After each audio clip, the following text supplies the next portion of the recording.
Hello friends, Fallen here from Forallintentions. Today we're going to talk about this very special double neck guitar that I built in the summer of the COVID lockdown. Before that, I'd like to remind you that on June 3rd, 7 p.m., I will be doing a live stream performance on YouTube that will feature this guitar. Alright, so let's start with this. Basically what I did was I took the neck off of a Dean MAB7. It's a 7-string guitar.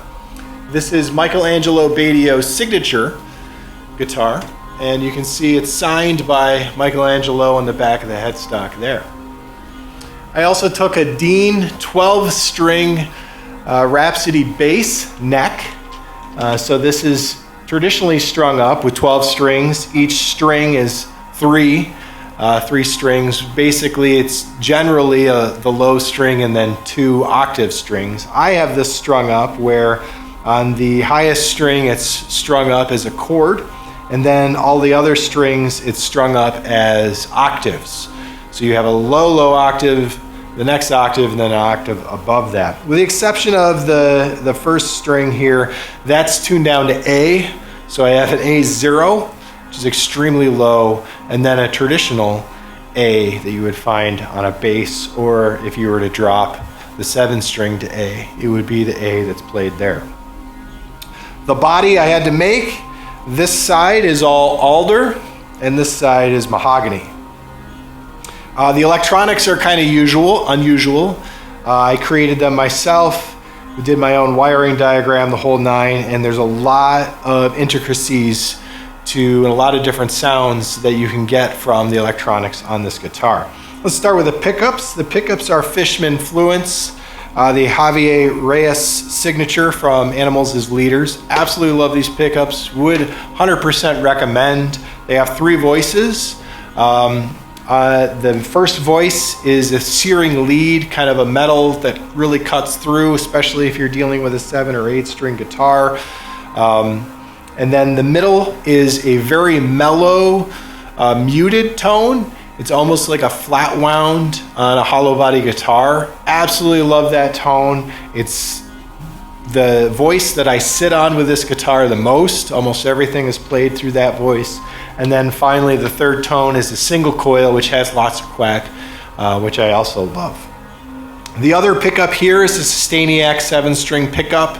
Would not recommend the Sustaniac as a pickup itself. It sounds like garbage, but as a sustainer, it's kind of neat. In the package that you get, you can also wire it completely different or in a different manner that gives you a lot more tone and a lot more control.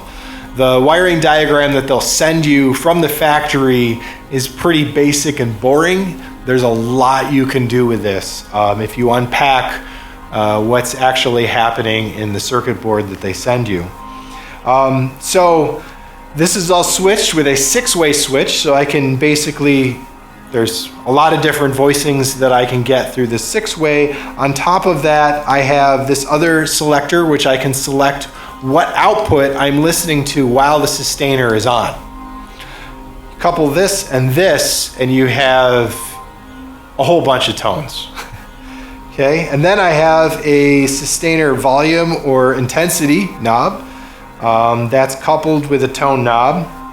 These knobs are stacked, and then a volume knob. And then the final switch here is the Sustaniac switch between a normal, a harmonic, and a blend setting.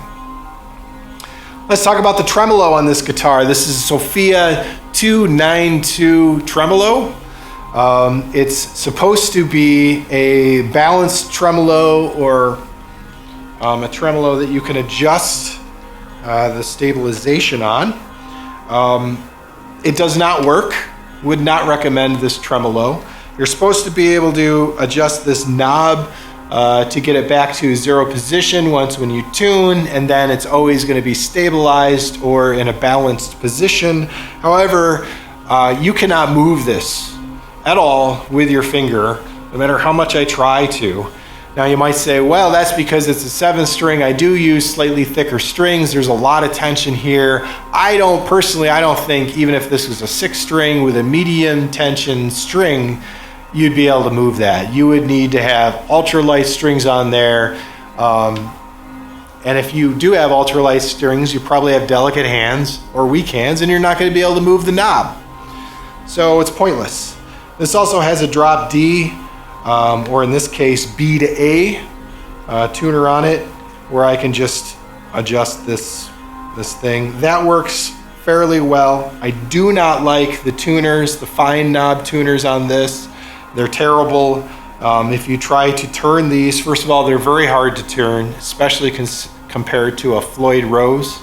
Also, when you do turn them, you tend to pull the bridge out of its level position, which means it's very difficult to figure out if you're actually in tune or not when you're using the tuning knobs. I do like the bar and setting the bar so that it can stay in one place. They did a good job with that. Also, intonating this, they did a really good job with that, but that's about it. Would not recommend the Sophia tremolos, especially considering their price. If you are looking for a tremolo and something that is going to stabilize your tremolo, getting something like a Floyd Trem-Endus, get the play on words, Trem-Endus, works really well. This is a Chinese knockoff that I've modified and included a magnet there so that if you are bending up, you do have to break the force between the magnets in order for that to bend. I don't know if that's really a good thing or not, because if you're doing a smooth bend, you're going to hear that where there's that breaking point. Hipshot Tremsetter, I've used that before, absolutely love that. I would recommend that as well. And I would recommend the traditional original Floyd Rose. It's great.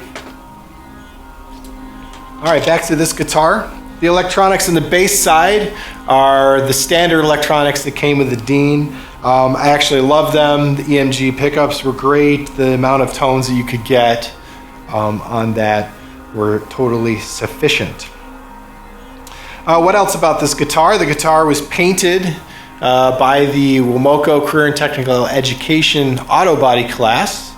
It's painted with an iridescent thin film interference paint. It's a blue, but there's like a metallic pearl inside of there, which gives it a thin film interference sort of effect. You can really see it. It's such a dark blue that you can really see it in the sunlight, but when you're on stage with lights like this, not so much. But I do like the color and how it turned out. I do have two separate outputs, one output for the bass side, one output for the guitar side.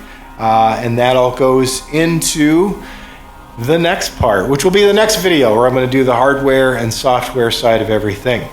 I'm just going to remind you again, June 3rd, 7 p.m., live stream, you'll get to see this guy in action. Please tune in. Hopefully I don't mess up too badly. And until then, stay well. Bye.